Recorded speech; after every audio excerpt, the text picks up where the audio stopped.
This week, on the Myths and Legends podcast, there are two stories from Native American folklore.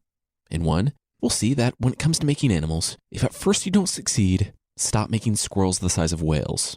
Seriously, it's bad for everyone. And in the second story, we'll see a group of unlikely heroes unite to defeat the greatest terror the world has ever known, monster skunk farting everyone to death.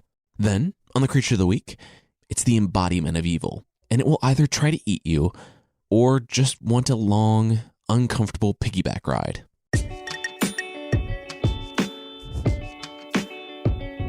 This is the Myths and Legends podcast, episode 58, Monster. This is a podcast where I tell stories from folklore. Some are incredibly popular stories you think you know, but with surprising origins. Others are stories you might not have heard, but really should. This week's episode is Native American folklore, looking at some very different nations, but all in a similar storytelling vein that you will immediately pick up on. The first story today comes from the Passamaquoddy, Mi'kmaq, and Maliseet people. All of these tribes are currently located in northern Maine in the US, and in Quebec and New Brunswick in Canada. They're all Algonquin language tribes, and these different nations were actually allied until the 1800s. Anyway, on with the story.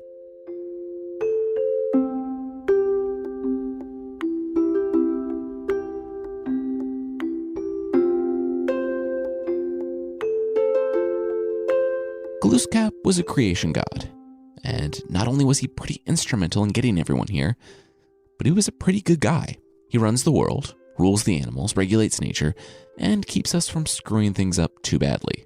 Sometimes, though, he gets tired of it all and says, "Goodbye, I'm gonna make myself die now." He paddles off to the other side of the misty clouds and dies. However, he can't enjoy his rest because he comes back to help when he sees us turning the world into a dumpster fire. So he comes back way, way too often.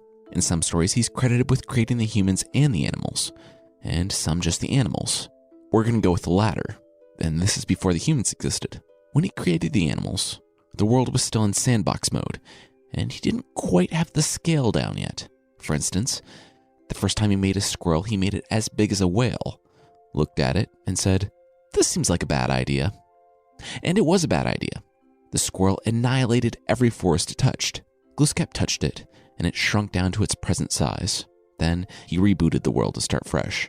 Then he made the beaver, trying to make that whale-sized as well. It, too, did not work out, and the beaver built a dam that flooded the entirety of North America.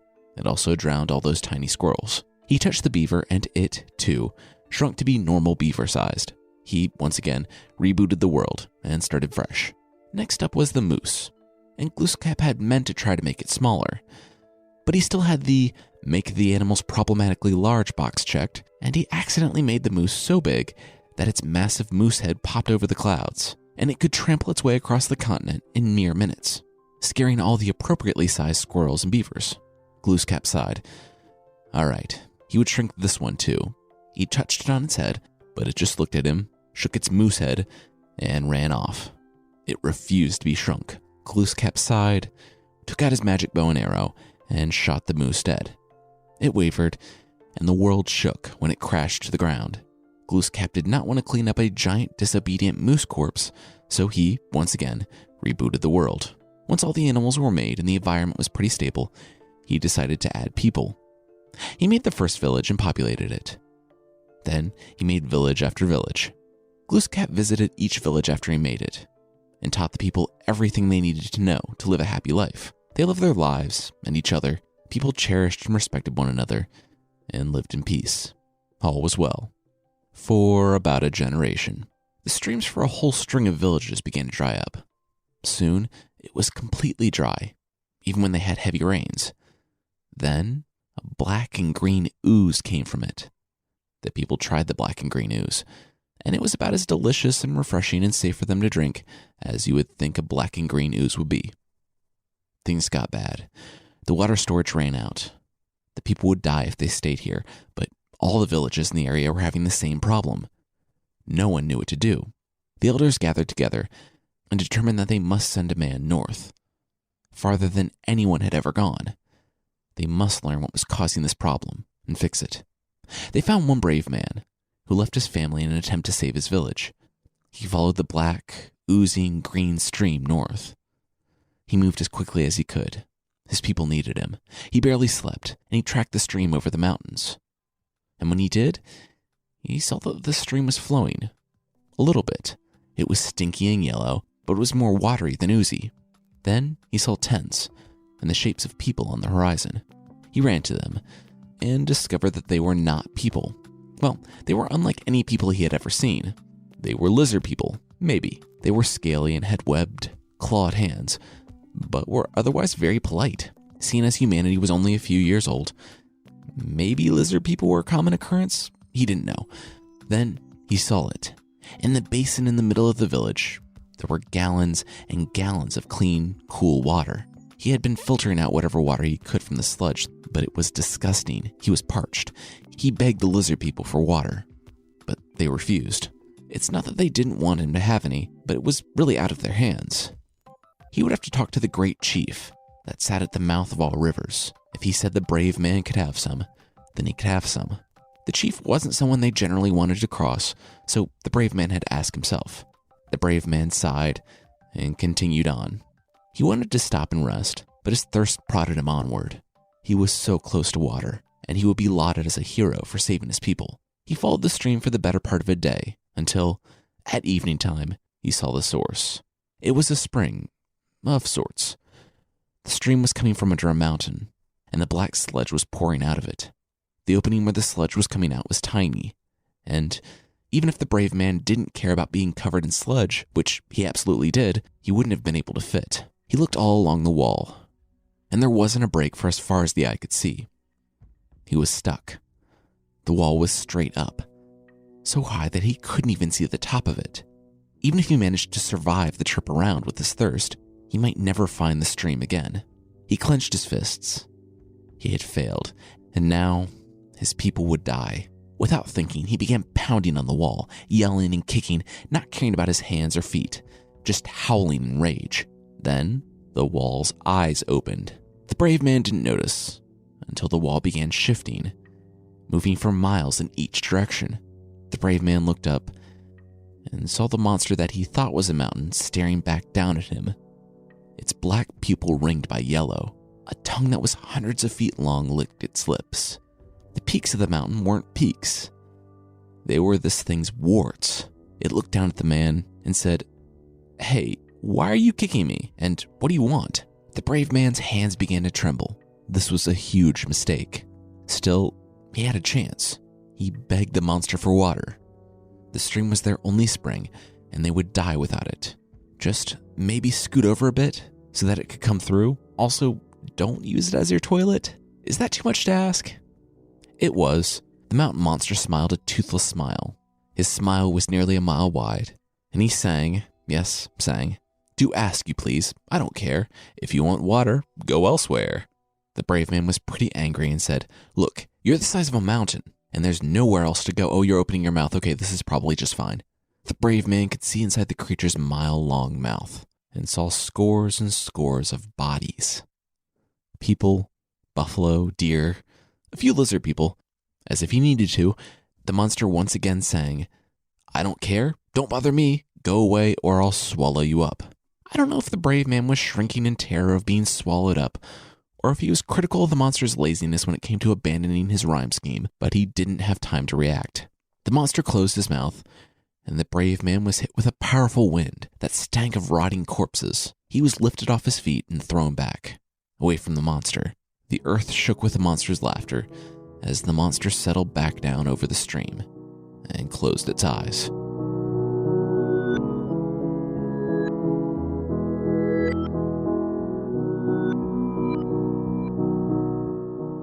The man made the long trek back to his village in failure. When he arrived, the water was blacker and slimier than ever, and he told everyone that they should just get used to drinking the monster's wastewater. The people despaired. They would soon die. They cried out to the heavens. I don't know what Glooskap was doing, but I know what he wasn't doing, getting any rest. Then he realized that the issue wasn't something the people had done, but a monster that had slipped past his many trials and errors when making the animals. He sighed. All right, time to go to work. He painted his body red and made himself 12 feet tall. He adorned himself with eagle feathers and put on clamshell earrings. As he walked, thunder and lightning began to fill the sky. The eagles began to circle above him, and soon he came to the village of the lizard people, who were exceptionally polite to Glooskap, offering him the water, though now, after the last person had come and gone, even their water was yellow and stinky. Glooskap looked at the mountains in the distance. "No thanks," he said. "I think I'll get my water from the source." He walked and walked until he was facing the stream, and the monster was already awake. On account of the incredibly cool thunder and lightning and eagles, Glooskap said that he wanted water. Clean water. A lot of it. For the people downstream. The monster, once again, creaked out a, "Ho ho, all the waters are mine. Go away, or I'll kill you." Apparently just not bothering to rhyme at all. Glooskap narrowed his eyes and said, "Yeah, well, we'll see about that."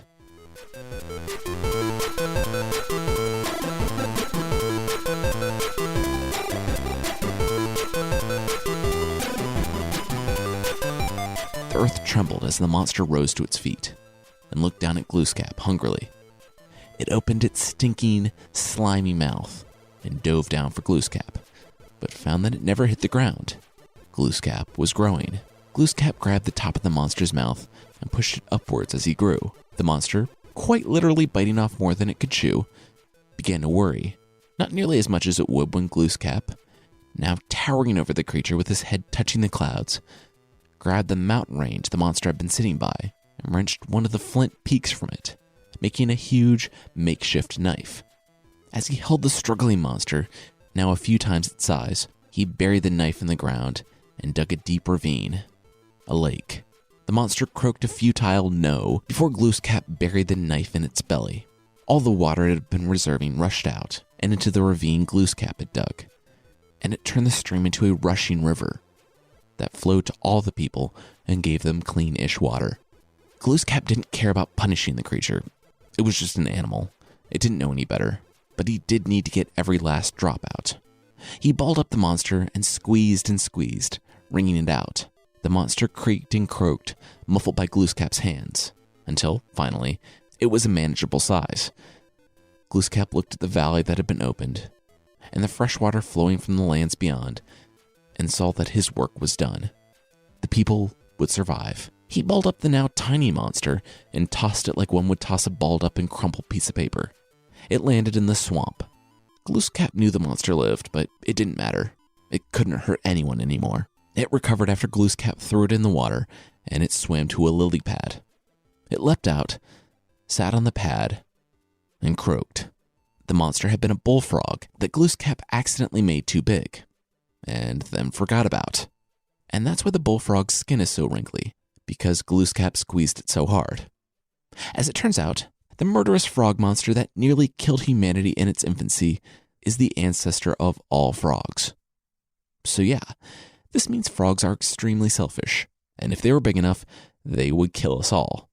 And really, given how evil and selfish that one was, how do we know all frogs aren't just sitting on their lily pads, waiting for the day that they can rise up and take revenge?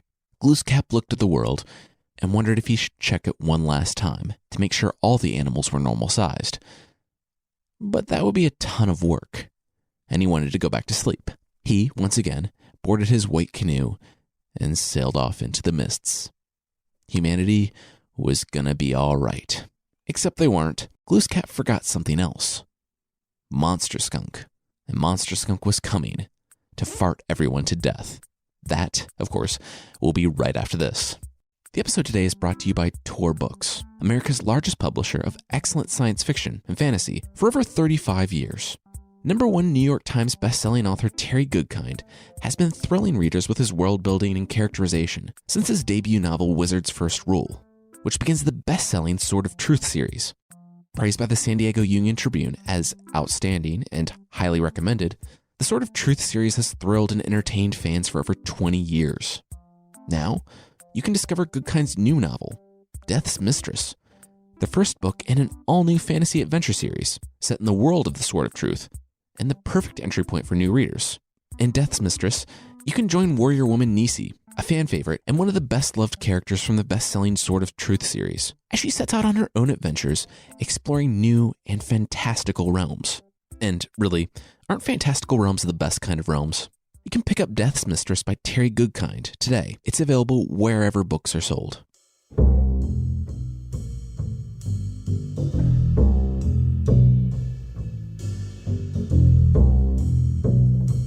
So I'm going to tie this next story loosely to the last, even though they come from multiple different nations. As I said in the beginning, the last story came from the Passamaquoddy, Mi'kmaq, and Maliseet people, and this story comes from the Cree people, who mainly live in Montana in the US and all around Canada. The story takes place a few years after the last, and we'll just jump right in. The people in the village just heard, "Run." Someone was screaming far off. Then they felt the ground shake. There was one man, screaming in terror, fleeing a giant skunk. Everyone stared in disbelief as Monster Skunk ran toward the village. It was a giant skunk. This was so weird. They thought it was actually kind of funny until they saw it catch up to the man that had been running and screaming, bite him, toss him in the air, catch him, and eat him in one bite, and then keep running toward the village. Monster Skunk was, as I said, a giant skunk. And he had some unconventional ways of killing people. In addition to just eating them, he would spray them with a skunk spray, drowning them, poop on them, or, most frequently, fart them to death. No one knew if this was just one of those weird things in the world or if it was another creation mistake, but when a monster skunk is farting your village to death, it doesn't really matter. You just want to get away from the farts. Only a few people escaped that village alive, and they ran off to the next one and warned them of the impending fart doom. Everyone was in a panic in the next village. It descended into bedlam. The farts were coming. Everyone wanted to flee, but the elders stopped them. How did they know they wouldn't flee to the exact place where Monster Skunk was going? They needed more knowledge about Monster Skunk. Then, two brave people stepped forward. Well, not people. A mouse and a weasel. They would scout out Monster Skunk so that the village would know which way to flee. The elders thanked them for their bravery. The mouse and the weasel took off into the forest. It was only a matter of hours until, on their little mouse and weasel legs, they found Monster Skunk. He was sleeping and snoring. It was like a low rumble from a black and white hill. Mouse and weasel stayed by him, waiting for him to wake up. They were so small and quiet that, when he did wake up and leave, he missed them tracking his great footsteps, and they followed long enough to see the direction he was going. He was going west, toward the village. They left Monster Skunk and ran as fast as they could, racing to the village. They made it in just enough time to warn the people. In the flurry of preparations, the pair stood in the middle of the village. Mouse and Weasel looked at each other. Fleeing was only a temporary solution. People and animals could keep running and running, but it wouldn't stop Monster Skunk from covering the earth in his farts. Bobcat strolled up. An actual bobcat. Bobcat Goldthwait doesn't make an appearance in Cree folklore. Bobcat said she heard them. She was in. This was her land, too, and she didn't want it destroyed by farts. Then, another one stepped forward. Coyote. Okay, real quickly, we've talked about Coyote before, but there's the Big C Coyote, who is the famous trickster, and then there are other anthropomorphic coyotes, as we're seeing in the turtle versus coyote race. I don't know if this is the former or the latter. Also, she's a female coyote. Anyway, Coyote stepped forward too. If Monster Skunk had his way, there wouldn't be any people to con, or any rocks to give blankets to and then take them back. She, too, was in. They were going to bring him down. That's when they heard the rumbling. In the distance, like a small mountain rising over the horizon, was Monster Skunk. It was time to fight. Then they saw a figure off in the distance. A lone woman from the village, standing before Monster Skunk, with only a bag by her side. Coyote recognized her. She was someone who knew magic. Out there, on the road before the village, the young woman stared into the black eyes, parted by the white stripe of a face that would actually be kind of cute if it didn't fill her vision and wasn't going to fart her to death. Monster Skunk smiled and started to turn around.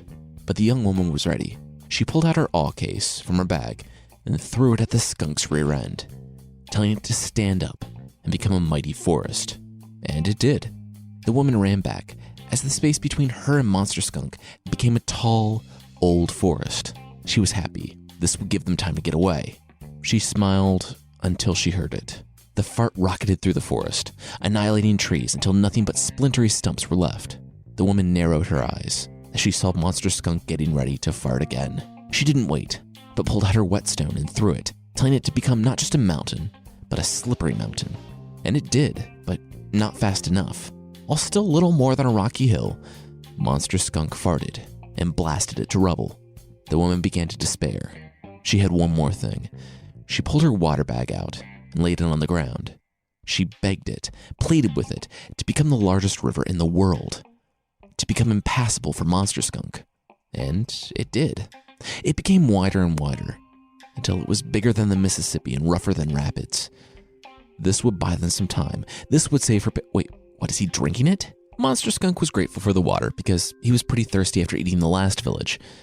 The woman stood in anxiety while he drank and drank until the river slowed to a trickle. Monster Skunk licked his lips, burped, and stared at the woman as he began to walk across the wide, dry riverbed. Monster Skunk lumbered across the river, and the young woman took out her long stone knife. People were still scrambling to get out of the village behind her. She had to do something. She had to try and save them. She gripped her knife and yelled a battle cry, and then ran headlong across the dry riverbed after Monster Skunk. She didn't even make it halfway. Monster Skunk turned around and farted her to pieces. The animals at the edge of the village watched in horror. They looked at each other, nodded, yelled, and ran from Monster Skunk. 4 farts in a row was a bit much, even for Monster Skunk. So it gave the animals a bit of time to get across the river and actually make it to him without meeting the same fate as the young woman. Once they were there, they were facing a skunk the size of a hill, so they had to figure out how to kill it. Each animal did what he or she did best. Weasel and Mouse climbed on its fur and ran around it, biting and scratching. It tried to root through its fur to get them, but they were too fast. Bobcat climbed up its fur while it was distracted, until she was at Monster Skunk's throat, tearing at it with her teeth and claws. Coyote stood back and fired arrows at Monster Skunk. When she saw it wasn't doing anything, she ran to his tail and climbed atop the beast.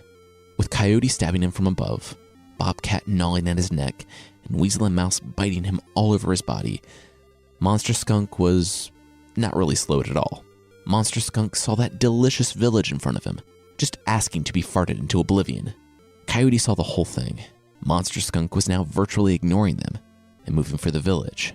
The village would be gone in less than a minute, and everyone would be dead, just waiting to be eaten by Monster Skunk. She could hear the skunk rumbling as it stopped and began to turn around. Then, Coyote saw it. The solution, the way to destroy Monster Skunk. She sheathed her knife and ran as fast as she could down Monster Skunk's tail. She rolled when she hit the ground. She could hear him rumbling. It was almost here. Monster Skunk smiled. He was ready. Now the village would witness the power of this fully armed and operational skunk digestive system. Then, Monster Skunk felt it. What Coyote had seen. When she was on top of Monster Skunk, Coyote had seen a large rock. She ran for it, and she struggled to lift it, but she was able to put it in the place where Monster Skunk's farts came out.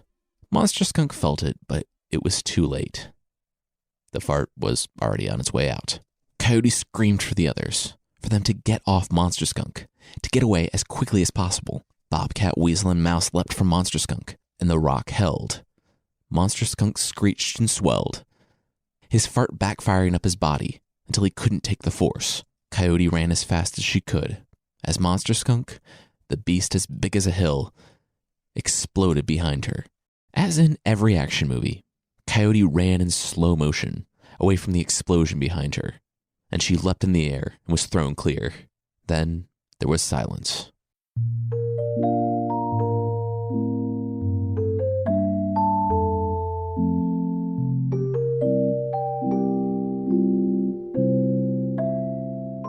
Her ears ringing, Coyote struggled painfully to her feet. She had been thrown about 20 feet and rolled, but she was alive.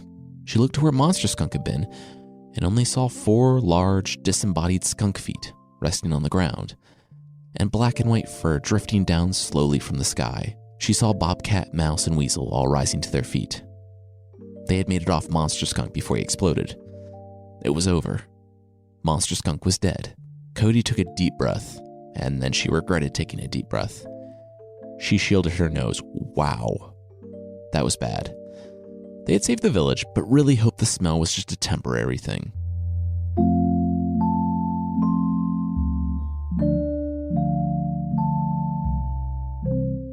People came from miles around, once the smell cleared, with chunks of skunk meat. The skunk had blown up and had gone miles in every direction. The people came together and had a big feast and a wonderful celebration. And Coyote, with her team of unlikely animal heroes who had saved them all, well, they were honored above all else. There will be other monsters and creatures rising from the darkness on the horizon to threaten humanity. But if the people and animals could band together to take on Monster Skunk and his farts of doom, then there was nothing they couldn't do. That's it for this week. Next week, we're diving back into Greek mythology, where we are finally talking about Persephone and Hades, as well as the prelude to the Trojan War and the curse of the House of Atreus, where we'll learn that there's apparently no such thing as too much atrocity.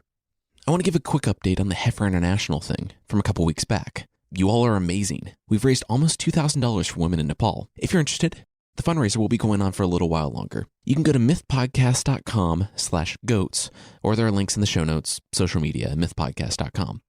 Also, there's a new episode of Career Day out this week, our other podcast, where the topic is cows. My wife Carissa talks to dairy farmers, a veterinarian that works on cows, and someone actually from Heifer International. I personally learned so much from this episode that cows have personalities, especially poor Elmer who can't find a date. But it's also cool to hear about the really interesting, winding journeys people have taken to get where they are. Check it out, seriously. It's a funny, fascinating episode. You can find it on iTunes at itunes.careerdayshow.com, or just search for Career Day by Carissa Weiser wherever you get your podcasts.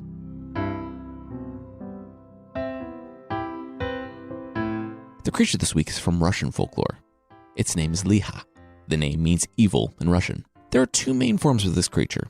One is sort of a male goblin who jumps on people's backs and, while not super malicious, does bring bad luck.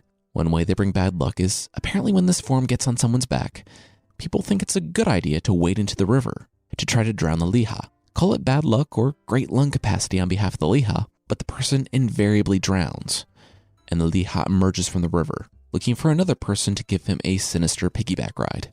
The other form is much more widely accepted. It's of a stooped, aged, one-eyed woman dressed in black. The story goes that two good men, one a tailor and the other a blacksmith, went on a journey to see if they could find the location of evil. Okay, I'm going to pause the story right here and say don't do this. Why in the world would you go journeying into the wilderness of the Middle Ages looking for evil? Anyway, they found it. Or, more accurately, her. They found one-eyed Liha. You might be thinking, she just gave them shelter from the rain. She can't be all evil. Well, unfortunately for the men, you would be wrong. She only let them in to eat them. And when she sat them down, they realized they were in the presence of evil. It was half a second too late for the tailor, though, because one-eyed Liha appeared behind him and cut his throat. She turned the knife to the blacksmith, who said that he had noticed she had one eye. He pleaded with her that, as a blacksmith, he could fix her eye. He could make her a new one. Is that something she would like him to do? She sneered at him. Did he think she was stupid? Of course she wanted him to fix her eye. Let's get this thing going. He said he needed to tie her up. He was going to be hammering in a new eye, so one wrong move could be disastrous. She said, of course, and consented to let him tie her up and get the red-hot poker. Now, I can just imagine the blacksmith saying, I cannot believe you let me do this, before plunging the red-hot poker into Liha's good eye. Evil is strong, though, and it snapped the rope. There are similarities to Odysseus and Polyphemus from the Odyssey, and as she moved to block the door, fortunately, like Polyphemus, Liha kept sheep in her house.